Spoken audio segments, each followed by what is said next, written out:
Hello बच्चों, आज मैं आप लोगों के सामने फिर से हूं और जो है मैं आप लोगों को आज एडमिशन का जो है फुल लेंथ क्वेश्चन बताने वाला हूं। तो क्वेश्चन को पहले मैं रीड आउट करता हूं, धीरे धीरे जो है हर चीज बताऊंगा और जो एडजस्टमेंट होंगी उनका जो दो जगह ट्रीटमेंट आता है, हर जगह एक जगह प्लस एक जगह माइनस, तो वो भी आपको सुनने वाली बात है। चलिए हम क्वेश्चन स्टार्ट करते हैं। तो क्वेश्चन के अंदर जो है डब्ल्यू और आर दो पार्टनर है, उनका रेशियो कितना दिया हुआ हमें 3:2 दिया हुआ है। और बैलेंस शीट के अंदर जो है क्रेडिटर्स हैं, आउटस्टैंडिंग सैलरी है, जनरल रिजर्व है, पुराना हमारी ओल्ड पार्टनर्स की कैपिटल गिवन है। एसेट साइड में cash, debtor, stock, furniture, plant and machinery given है। अब हम पढ़ते हैं एडजस्टमेंट की बात, यानी कि सी एडमिट होता है कितने शेयर के लिए 1/6 शेयर के लिए। अब जो जितनी भी चीजें मैं पढ़ूंगा हर किसी का मैं ट्रीटमेंट बताऊंगा, कौन सी चीज कहां और कैसे कैसे आएगी। तो सबसे पहले जो होता है हम लोगों ने रिवैल्यूएशन का फॉर्मेट बनाया, पार्टनर्स कैपिटल अकाउंट का फॉर्मेट बनाया और हमने बैलेंस शीट का फॉर्मेट बनाया, सिर्फ फॉर्मेट बनाया, इसके अलावा मैंने कुछ नहीं लिखा। अब जो है बात करता है कि सी और जो है सबसे पहले 30,000 रुपए की कैपिटल लेके आता है, 10,000 रुपए की प्रीमियम फॉर गुडविल लेके आता है, जिसे हमारे सेक्रीफाइसिंग पार्टनर जो है अपने पुराने रेशियो में आधा आधा लेकर चले जाते हैं। तो इस लाइन का जो मतलब गया वो देखना कहां कहां गया है। सबसे पहले जब कोई पार्टनर नया पार्टनर कैपिटल लेके आता है तो उसकी एंट्री हम पार्टनर्स कैपिटल अकाउंट में बाय कैश के नाम से लिखते हैं। ठीक है, कितने रुपए लेके आया था 30,000 रुपए, और वो 10,000 रुपए की क्या लेके आया था प्रीमियम फॉर गुडविल। तो हम बाय प्रीमियम फॉर गुडविल किस रेशियो में बांट देंगे, सेक्रीफाइस रेशियो में। कौन से पार्टनर्स में, सेक्रीफाइस पार्टनर्स में, वो मैंने बांट दिया। उसके बाद क्वेश्चन में गिवन है कि जनरल रिजर्व। आप लोगों को पता है कि जब कोई चीज ऐसे मतलब कि कोई भी रिजर्व लायबिलिटी साइड में गिवन होता है तो हम उसे पुराने पार्टनर्स में पुराने रेशियो में बांट देते हैं। तो मैंने जनरल रिजर्व भी ओल्ड पार्टनर्स में ओल्ड रेशियो के अंदर बांट दिया। ये तीन चीज तो भैया हमें क्लियर हो गई। अभी देखते हैं और कैसे कैसे आएगा। उसके बाद कहता है डेटर जो है हमारे 1,500 रुपए के रिटर्न ऑफ हो गए और जो है प्रोविजन बनाना है हमें 5% का डेटर्स के ऊपर। तो पहले इस लाइन का ट्रीटमेंट पढ़ लेते हैं क्या है। जो डेटर है, जो 1,500 रुपए हमारे मर गए हैं डेटर्स के, तो उसे हम लोग सबसे पहले रिवैल्यूएशन के एज ए नुकसान मान के मैंने 1,500 रुपए लिख दिया और यही 1,500 रुपए मैंने अपने डेटर में से आके माइनस कर दिया। ठीक है, दो ट्रीटमेंट नजर आ गए। उसके बाद कहता है कि जो हमारा जो 5% का प्रोविजन फॉर डाउटफुल डेट्स है वो ही बनाना है। तो भैया हमने वो भी बनाया। कैसे बनाया, 18,000 रुपए के डेटर्स हमें बैलेंस शीट के अंदर ऑलरेडी गिवन है और 18,000 में से हम लोग जो अभी अभी नए बैड डेट्स हुए हैं हम उसको माइनस कर देंगे 1,500 रुपए और जो अमाउंट निकल के आएगी उसका हम 5% बनाएंगे जो कि 825 निकल के आएगा और इसी 825 को हम जो है दोबारा से अपने डेटर में से माइनस कर देंगे। क्लियर है बच्चों। उसके बाद outstanding salary will be paid of. Question के अंदर जो है liability side already outstanding salary given है 3,000 रुपए की, जिसे हमने कैश में पेमेंट करा। अब ये रिवैल्यूएशन के किधर भी नहीं आएगी क्योंकि ना ही लायबिलिटी बढ़ी और ना ही घटी। क्यों, क्योंकि लायबिलिटी घटने के बदले हमने क्या दे दिया, कैश की पेमेंट कर दी। तो सिर्फ और सिर्फ हम इसे लायबिलिटी में अब जब नई बैलेंस शीट बनाएंगे तो उसमें नहीं लिखेंगे और साथ ही साथ अपने कैश में से भी, देखो कैश का कुछ मैंने बनाया हुआ है, देखो आउटस्टैंडिंग सैलरी मैंने यहां से क्या कर दिया, माइनस कर दिया।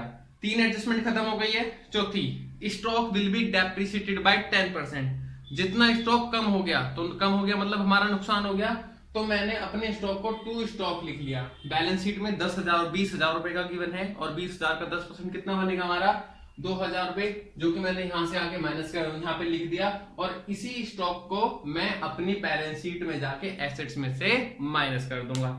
ठीक है बच्चों, सेम एज ट्रीटमेंट जो है फर्नीचर का है, फर्नीचर घटा तो रिवैल्यूएशन में लिखेंगे डेबिट साइड और अपना फर्नीचर में आके माइनस कर देंगे।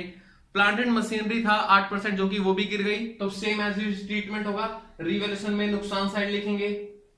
ठीक है, और जितनी अमाउंट होगी उतनी ही जाके हम अपनी एसेट्स में से माइनस कर देंगे।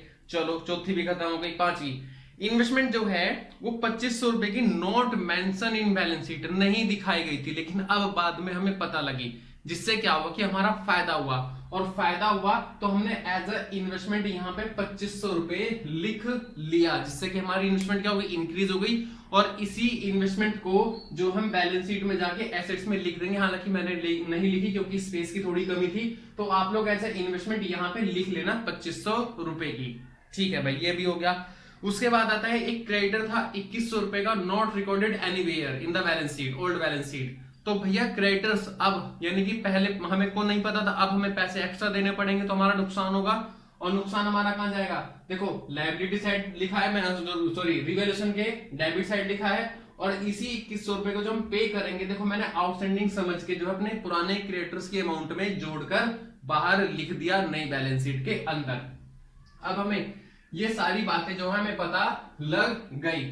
ये 2000 रुपए कैसे आया भाई, डेटर्स के अंदर जो पुरानी बैलेंस शीट थी, उस पुरानी बैलेंस शीट के अंदर ऑलरेडी पुराने डेटर्स थे जो कि 18,000 के, उसी में से ऑलरेडी प्रोविजन बनाया हुआ था पुरानी बैलेंस शीट में। तो हम लोग क्या करेंगे, उस प्रोविजन को ना कुछ नहीं करेंगे, सिर्फ और सिर्फ उठा के कहां लिख देंगे, क्रेडिट साइड एक जगह लिख देंगे, और इसके बाद इसका कोई ट्रीटमेंट नहीं है। मैंने क्या बोला कि अगर कोई प्रोविजन जो है पुरानी बैलेंस शीट में गिवन है तो उसे उठा के सिर्फ और सिर्फ आप लोग क्रेडिट साइड लिख दो, खत्म, इसके अलावा कुछ नहीं करना। और जो नया प्रोविजन गिवन है उसका ट्रीटमेंट मैंने आप लोगों को बता दिया। ये आप लोगों ने क्या किया, अब इस टोटल में से ये दोनों घटाया तो ये निकल के आया, और इसे आप लोग किसमें बांट दोगे, पुराने पार्टनर्स में, पुराने रेशियो में, जो कि 3-2 गिवन है उसमें आप लोगों ने बांट दिया। क्लियर बच्चों। अब बात करते हैं इसकी पार्टनर्स की। ये बैलेंस बीडी क्या है, पुरानी बैलेंस शीट में पुराने पार्टनर्स का पुराना कैपिटल गिवन होता है, ठीक है। जैसे कैपिटल्स लायबिलिटी साइड में लिखा होता है कैपिटल्स करके, तो बैलेंस बीडी हम लोगों ने यहाँ ऑलवेज यही लिखते हैं हम लोग, ठीक है।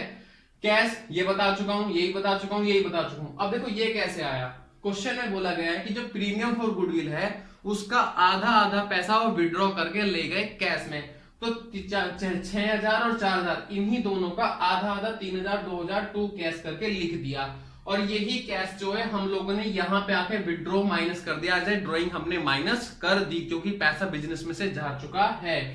ये रिवैल्यूएशन क्या है, देखो लॉस आया था ना हमारा रिवैल्यूएशन में, तो ऑलवेज क्रॉस ट्रांसफर जाता है। अगर प्रॉफिट आता तो ये इधर आता क्रेडिट साइड में, अगर इसका डिफरेंस लॉस आया तो हमेशा इधर, यानी कि टू रिवैल्यूएशन ए और यानी कि डब्ल्यू और आर में मैंने लिख दिया, ठीक है।